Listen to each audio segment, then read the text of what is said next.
राधे राधे, जय Shri Krishna to all investors. कैसे हैं आप सभी लोग? होपफुली आप सभी लोग बहुत अच्छे होंगे। और आज के इस वीडियो में हम बात करने वाले हैं yes bank chart analysis purely based on the supply and demand.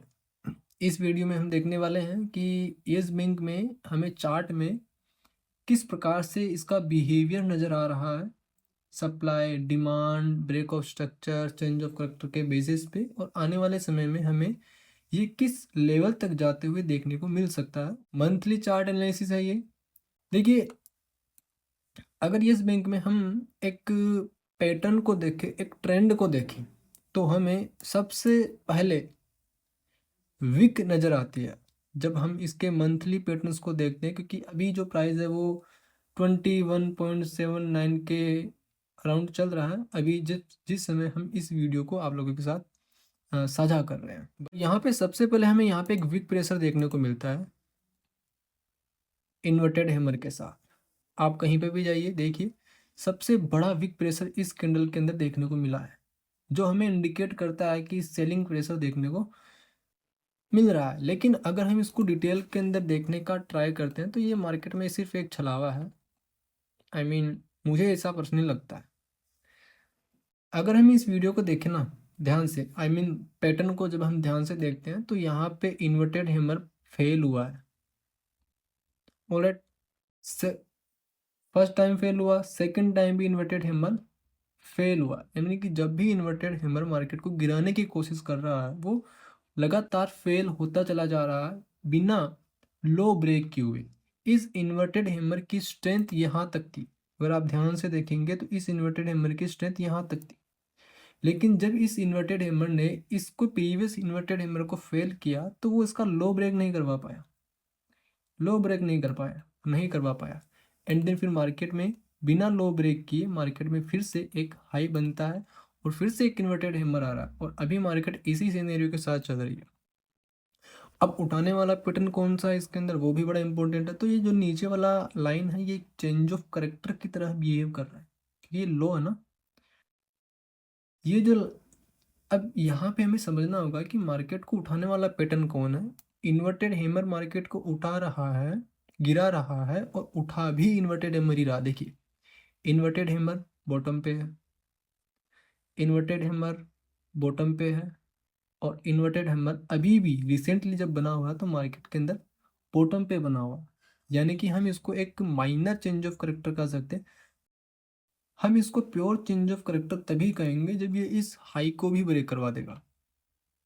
ठीक है, जब ये इस हाई को ब्रेक करवाएगा तो ही हम इसको प्योर चेंज ऑफ करेक्टर कहेंगे। अभी के लिए ये माइनर चेंज ऑफ करेक्टर की तरह बिहेव करेगा। ठीक है, तो यहाँ पे भी इन्वर्टेड हैमर ने उठाने का ट्राई किया है, यहाँ पे भी इन्वर्टेड हैमर ने उठाने का ट्राई किया, फिर से इन्वर्टेड हैमर है जो कि मार्केट को उठाने का ट्राई कर रहा है। चलिए, ओके, डिमांड और सप्लाई की थोड़ी सी बात कर लेते हैं। तो यहाँ से यहाँ तक की डिमांड मार्केट में, यहाँ से यहाँ तक की डिमांड अप्रोक्सीमेटली कंप्लीट हो चुकी है, क्योंकि वीक प्रेशर आया तो फिर से इसी लेवल से मार्केट जो है वापस से गिरी है, यानी कि डिमांड कंप्लीट हुई है। Okay, and then supply double हुई है। यहाँ पे सप्लाई बढ़कर के आई है। अगर आप यहाँ पे ध्यान से देखेंगे, जो प्रीवियस सप्लाई हम यूज़ करते हैं यहाँ से उठा करके यहाँ तक की, तो ये ऑलमोस्ट डबल सप्लाई हुई है, सप्लाई डबल हुई है। यहाँ पे सप्लाई जो है थोड़ा बढ़कर के आई है। ठीक है, उसके बाद मार्केट ने अपने आप को रिवर्सल प्रोवाइड करवाया है।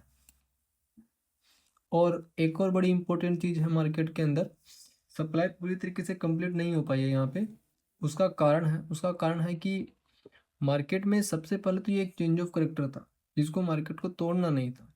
दूसरा कि या अगर मार्केट इस हिस्से के नीचे ब्रेक करती, क्लोजिंग दे देती, तो मार्केट के अंदर हम ब्रेकडाउन सप्लाई यूज़ करते, यानी कि ये सप्लाई काफ़ी नीचे तक चली जाती। लेकिन मार्केट ने इसको यहीं से उठाने का ट्राई करा है।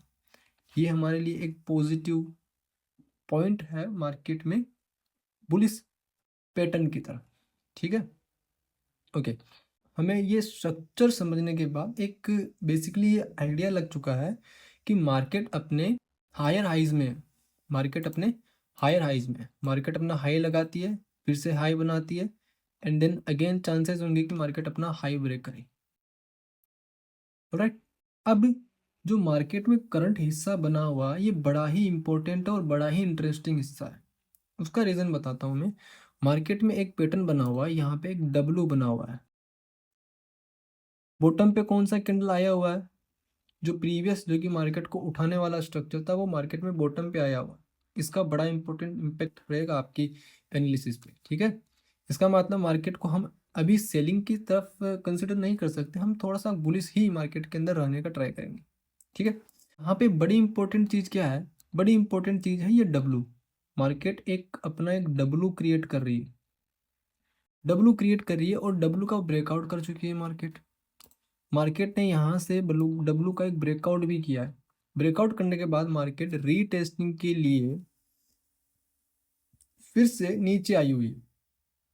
मार्केट फिर से नीचे आई हुई, रीटेस्टिंग यहाँ पे मार्केट यूज कर रही है। अगर मार्केट यहाँ पे रीटेस्टिंग यूज करती है देन फिर मार्केट हमें फिर से अप साइड में मूव करती हुई देखने को मिल सकती है। अभी कितना मूव कर सकती है, क्योंकि हमारे पास इतनी ज़्यादा डिमांड नहीं है मार्केट के अंदर कि हम इसको लंबा देख सकें।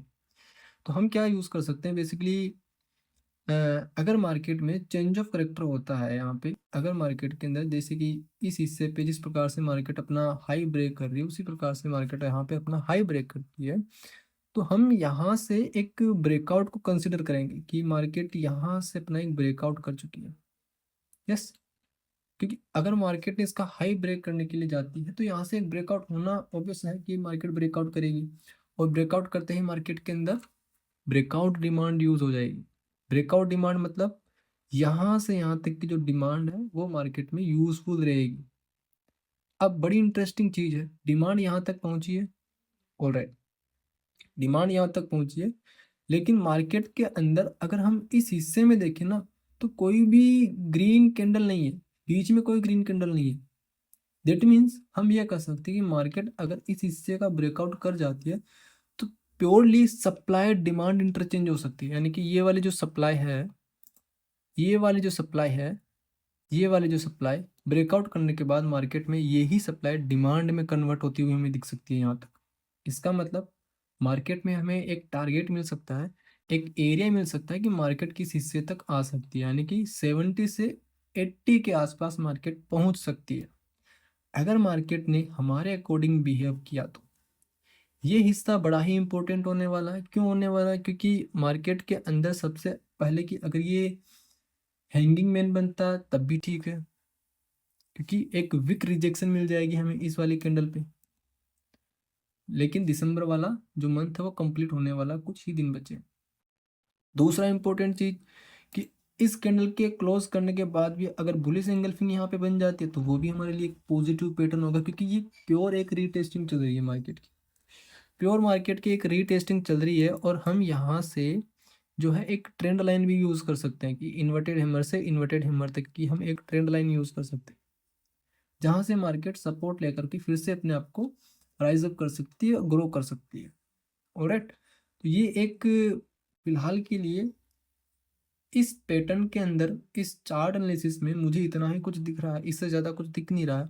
और दूसरा चीज़ हम देखें तो ये वाला जो एरिया है, क्यों मैं इसको इम्पोर्टेंट बता रहा हूँ, क्योंकि ये वाला जो एरिया ये एक एज एस आर इंटरचेंज की तरह भी यूज़ हो रहा है। ऑलराइट, यानी कि सपोर्ट रेजिस्टेंस की तरह ये यूज़ हो रहा है।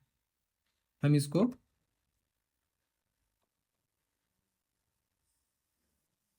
एस आर इंटरचेंज की तरह यूज़ कर सकते हैं। अगर हमारे इस एस आर इंटरचेंज पे एक और पॉजिटिव पैटर्न देखने को मिल जाता है तो परफेक्ट रीटेस्टिंग होती हो सकती है मार्केट में अप साइड के लिए। राइट, और टारगेट मैंने आपको बताया भी है कि टारगेट मार्केट में आपको कहाँ तक का देखने को मिल सकता है। अब देखिए अगर हम इसको डबल ट्रिपल करते हैं तो 3x में हमें उस ही लेवल पे मार्केट जाती हुई दिखेगी। अगर हम ब्रेकआउट डिमांड का ही यूज़ करते हैं तो मार्केट जब 3x होती है तो हमें उस ही लेवल पे मार्केट देखने को मिलेगी। That's why I am saying कि यहाँ पे सप्लाई डिमांड इंटरचेंज हो सकता है और आपको आने वाले समय में यहाँ तक का टारगेट मिल सकता है, हो सकता है 1 साल 2 साल।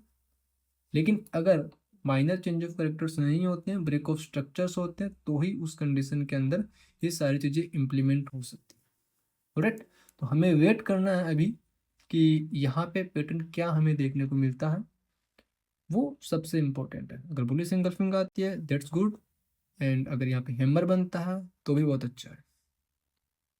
तो यहाँ पे एक रिवर्सल पैटर्न हमारे लिए काफ़ी यूजफुल हो सकता है। होपफुली आज की ये एनालिसिस येस बैंक से रिलेवेंट, जो कि हमने आप लोगों के साथ अपना पॉइंट ऑफ व्यू शेयर किया है, वो आपको पसंद आया होगा, और ये आपके लिए काफ़ी हेल्पफुल भी जो है हो सकता है। मिलेंगे अगले वीडियो में, तब तक के लिए thank you so much for watching this video.